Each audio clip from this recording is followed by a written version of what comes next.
Makeup artist घेईल पूर्ण अर्धा तास, 1 तास, 2 तास, त्यांना कोणी काही नाही बोलणार. फोटोग्राफरनी जसं ब्राईड हातात घेतली की लगेच फोटोग्राफरची ही कोणती पद्धत आहे? नमस्कार मंडळी, मी वैभव मधने. तर मंडळी, आज मी आलोय मलकापूर बुलढाणा जिल्ह्यात एका वेडिंगच्या शूटसाठी.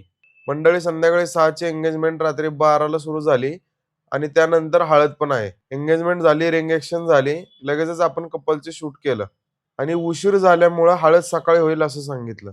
दुसऱ्या दिवशी सकाळी लवकर डेकोरचे शॉट घेतले आणि लगेच विधीला सुरुवात झाली. विधी झाली की आपण लगेचच कपलला घेऊन गेलो कपलच्या शूटसाठी. कपलचं शूट केलं आणि कपल गेलं चेंज करायला. लगेच ग्रूमच्या बारातला पण सुरुवात झाली. ग्रूमची बारात कव्हर करून आलो ब्राईडचे गेट एंड रेडी साठी. पण मेकअप आर्टिस्टने सांगितलं 5 मिनिटात होईल म्हणून. मंडळी, तुम्हाला वाटतंय का 5 मिनिटात झालं असेल? 2 hours later. बराच वेळ वाट बघून शेवटी एंट्री मिळाली आणि लगेचच ब्राईडचे सोलो शॉट घेतले. त्यानंतर कपलच्या एंट्रीसाठी आलो. कपलची एंट्री झाली आणि हे मी पहिल्यांदाच पाहिलं की सोफ्यावर बसून त्यांचं लग्न लागलं. लग्न झालं, दोघांनी हार घातले आणि मग रिसेप्शनला पण सुरुवात झाली. रिसेप्शन झाल्यानंतर ना आम्ही गेलो कपलचं शूट करायला. कपलचं शूट केलं आणि आजचं शूट इथंच संपवलं. धन्यवाद मंडळी, भेटूया नवीन व्हिडिओ मध्ये.